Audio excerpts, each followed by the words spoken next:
Assalamualaikum warahmatullahi wabarakatuh. Pada kesempatan kali ini saya akan melanjutkan terkait materi pelapukan, erosi, dan sedimentasi di perkuliahan sedimentologi dengan kode mata kuliah KIA 436. Di video-video saya sebelumnya sudah dan telah saya jelaskan sedikit terkait pelapukan, erosi, dan juga dan mungkin beberapa penjelasan terkait sedimentasi. Baik, kita lanjut. Pada video kali ini saya akan menjelaskan terkait pengertian sedimentasi, kemudian tipe sedimen, kemudian klasifikasi sedimen, dan juga beberapa contoh studi kasus dari jurnal yang ada. Kita masuk ke materi 3, yaitu terkait sedimentasi, di mana sedimentasi ini merupakan proses pengendapan yang akan terjadi apabila lingkungan berubah, seperti keadaan cairan mengalami perubahan baik secara fisika dan kimia ataupun apabila terjadi perubahan suhu dan tekanan. Jadi yang perlu digarisbawahi di sini adalah sedimentasi ini merupakan proses pengendapan. Jadi adanya proses pengendapan di lingkungan karena perubahan lingkungan yang ada, baik itu fisika maupun kimia, seperti perubahan suhu dan juga tekanan. Kemudian cara pengendapan ini tergantung dari cairan yang berfungsi sebagai media pengangkut dan tempat pengendapan. Nah, cairan yang berfungsi di sini adalah sebagai contoh lingkungan perairannya, apakah di situ salinitasnya, misalnya ini di laut, densitasnya, ini adalah juga mempengaruhi dari cepat atau tidaknya proses sedimentasi tersebut.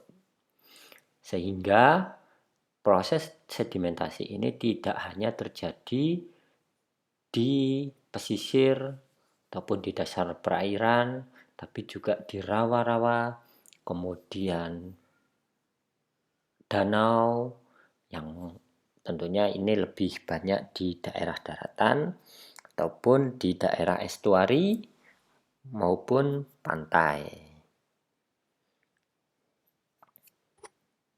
Jadi sekali lagi saya jelaskan bahwa sedimentasi ini adalah proses pengendapan. Jadi diingat, prosesnya pengendapan itu karena adanya perubahan lingkungan. Jadi hampir sama dengan pelapukan, erosi, semuanya memang berkaitan dengan lingkungan yang ada. Kemudian tipe-tipe sedimen menurut Asmeri 2020 dibagi menjadi 3, yaitu yang pertama wash load, kemudian bed load, kemudian suspended load, di mana wash load ini merupakan partikel yang sangat halus hingga mendekati ukuran koloid yang selalu berada dalam keadaan tersuspensi. Jadi keadaan tersuspensi ini keadaan yang melayang. Dia tidak berada terendapkan di dasar perairan, tapi ini melayang. Nah, apakah di perairan ini ada, di setiap perairan itu ada? Ada. Kemudian kalau di atas perairan, contohnya adalah seperti debu. Ini yang memang selalu ada, dan juga di perairan juga ada. Kemudian bed load, partikel yang selalu berada di dasar sungai dengan ukuran lebih besar dari 0,2 mm dan selalu bergerak secara bergelinding, bergeser, ataupun berlompat karena misalnya adanya arus di dasar dan juga dari aliran air maupun aliran dari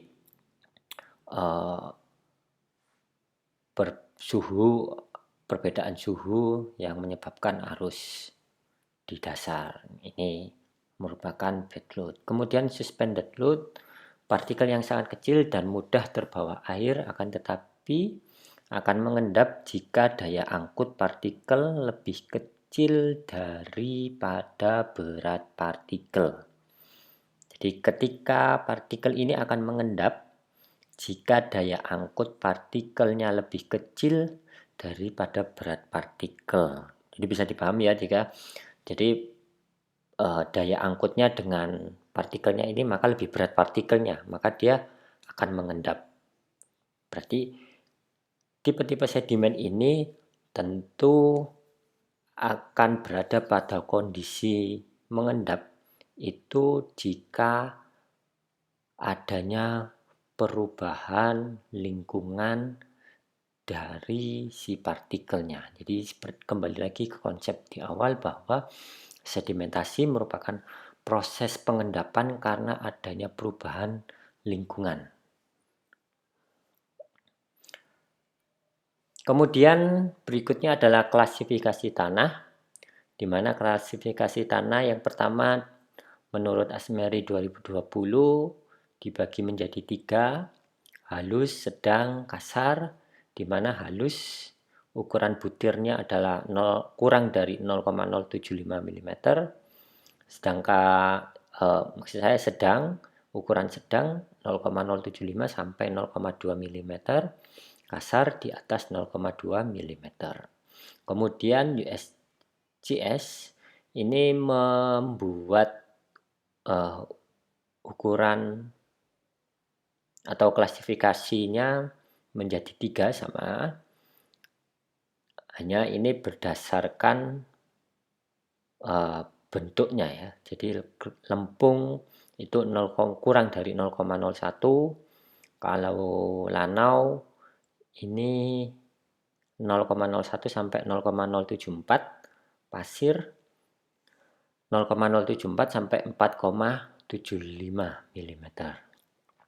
Jadi bisa kalau dibandingkan dengan oleh Prof. Asmeri ini, maka lempung masuk halus, lanau itu masuk sedang, pasir ini masuk kasar. Ya, memang klasifikasinya di sini lempung itu kurang dari 0,01, sedangkan Prof. Asmeri di sini 0,075. Jadi lebih kecil lagi 0,01 untuk lempungnya. Untuk metode dalam mengukur atau klasifikasi tanah ini ada 2, yaitu terkait metode analisa basah dan analisa kering.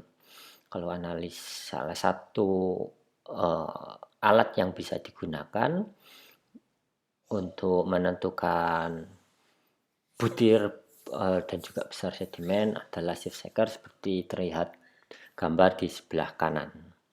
Kemudian berikutnya adalah skala Windward. Nah, ini juga sangat penting untuk diketahui sama dengan klasifikasi tanah. Jika tadi USGS ini membagi sampai pada pasir, di skala Windward ini sampai ke gravelnya. Nah, tapi perlu yang kita lihat adalah dari USGS ini teman-teman bisa lihat bahwa pasir itu sampai 4,75 mm. Nah, sedangkan di skala Windward ini pasir kasar sampai 1 mm. Sedangkan gravelnya ini sampai 4 mm. Jadi gravel di USGS ini dimasukkan ke dalam pasir. Sedangkan untuk clay ini dari 0,0006.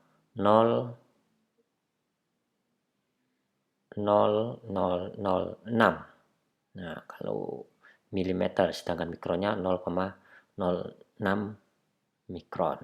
Jadi di sini adalah bahwa skala USGS dan Prof. Asmeri dan juga Winwood justru yang mendekati untuk clay di sini adalah klasifikasi tanah menurut Prof. Asmeri.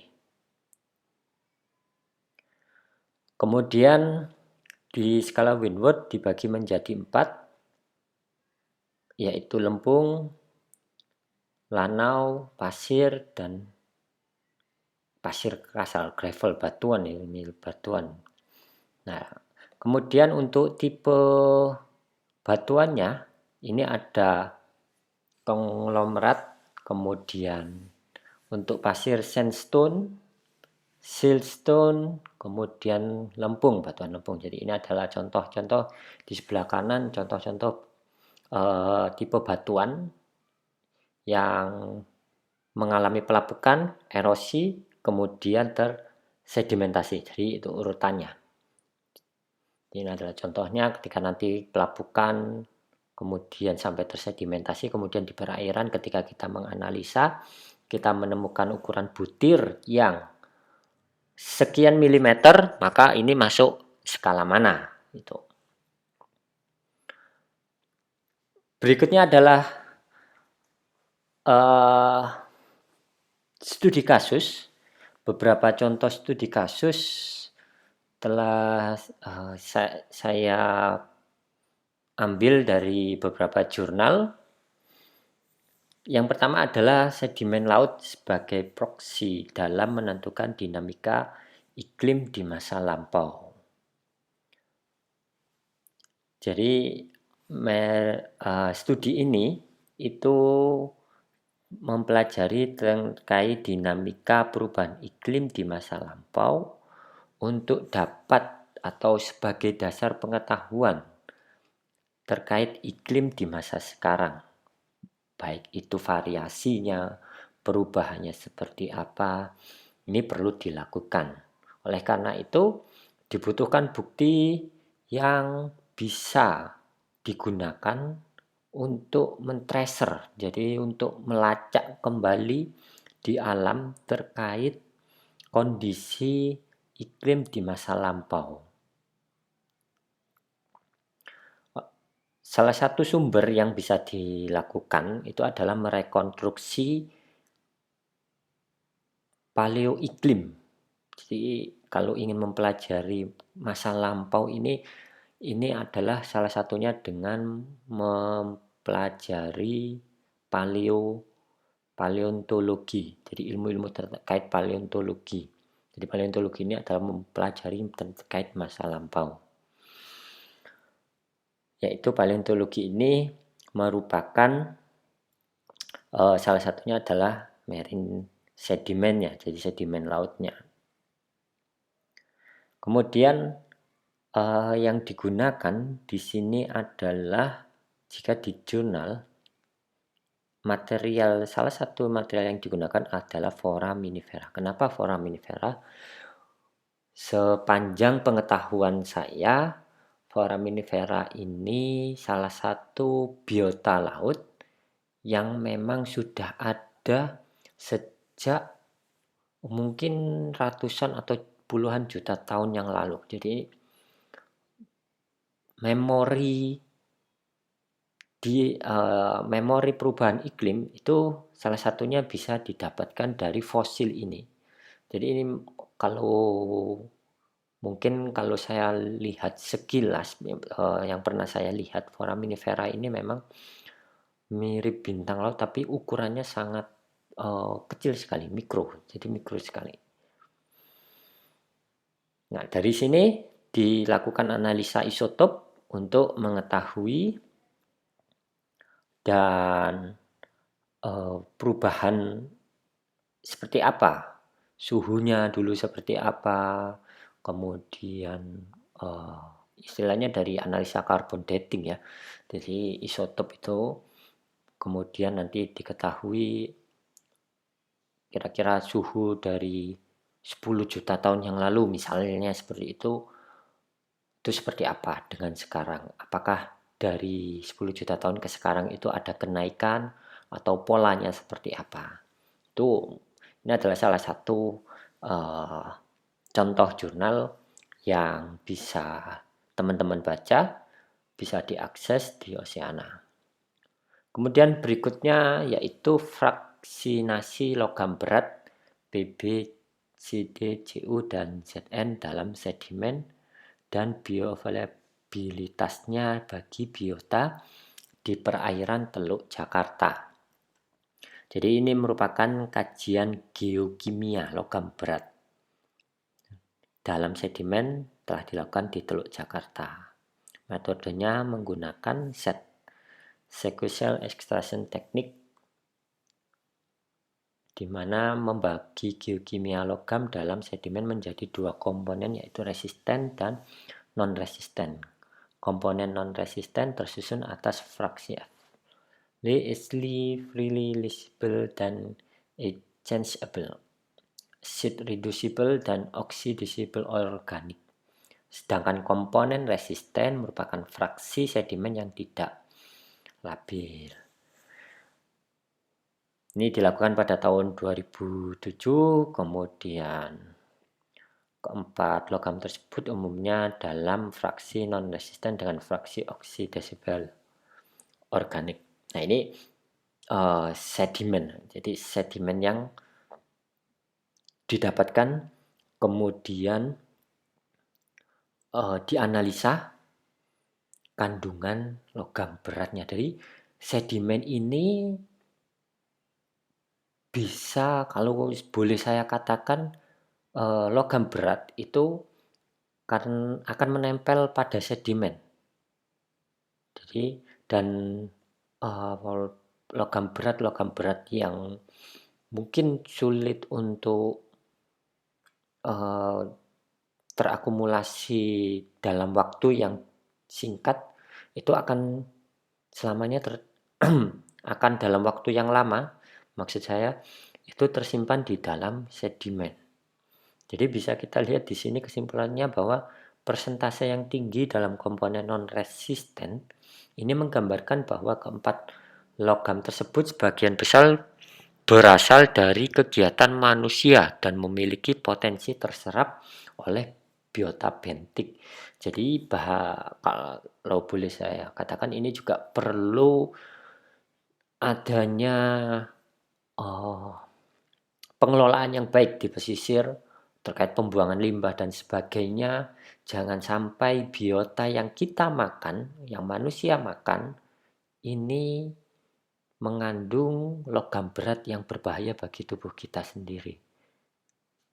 Jadi seperti itu. Jadi ini sangat menarik dari sedimen. Tadi kita bisa yang jurnal pertama sudah kita memahami bagaimana mengetahui iklim di masa lampau. Terus kemudian yang kedua ini adalah terkait kandungan dari logam berat yang ada. Jadi ini sangat menarik dan perlu adanya pengelolaan yang baik terkait sedimen. Pengambilan sedimen tentunya juga bisa melalui pengambilan lapisan. Mungkin di teman-teman kelautan yang telah mengambil mata kuliah geologi laut sudah memahaminya. Kemudian berikutnya adalah terkait contoh kasus distribusi logam berat dalam air laut dan sedimen di perairan Cimanuk, Jawa Barat. Dan kita lihat lagi-lagi di sini adalah distribusi dari logam berat yang mengambil sampel air laut dan juga sedimen. Pada metode ini, pengambilan sampel air laut dan sedimen dilakukan pada bulan Mei 2017 di 18 stasiun, di mana sampel air laut diekstraksi menggunakan metode ekstraksi balik back extraction, sementara sampel sedimen diekstraksi menggunakan asam sesuai metode USEPA. Jadi teman-teman bisa juga kalau saya di jurnal ketiga ini kombinasi dari dua jurnal tadi, di mana sedimen kemudian air laut digunakan untuk analisa, kemudian dilakukan pemodelan persebarannya, distribusi spasialnya seperti apa. Ini sangat menarik juga, menggunakan spasial juga. Jadi kira-kira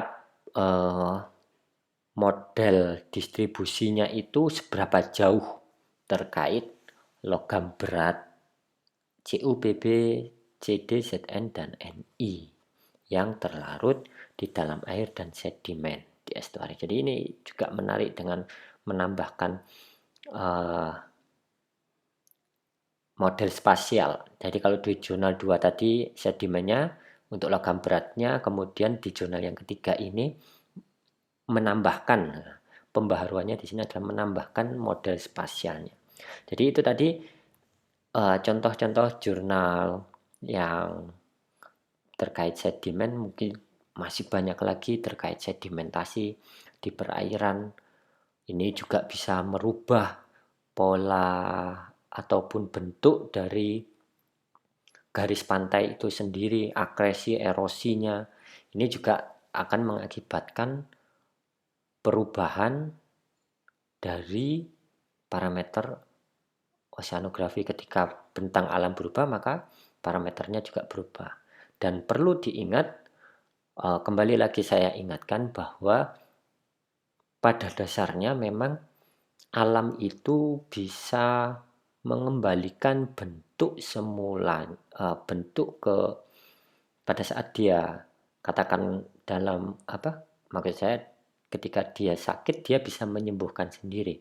Tapi ketika manusianya yang mengambil sumber daya ataupun melakukan perusakan, maka alam ini akan kesulitan. Bisa dilakukan penyembuhan tapi membutuhkan proses yang lebih lama. Seperti yang pernah saya jelaskan di video-video saya sebelumnya, sebagai contoh, ketika alam ini hanya mampu memproses nilai 1 sampai nilai 3 kerusakannya, tapi manusia bisa merusakkan 5 sampai 10, maka alam akan mengembalikan ke kondisi semulanya itu berkali-kali lipat.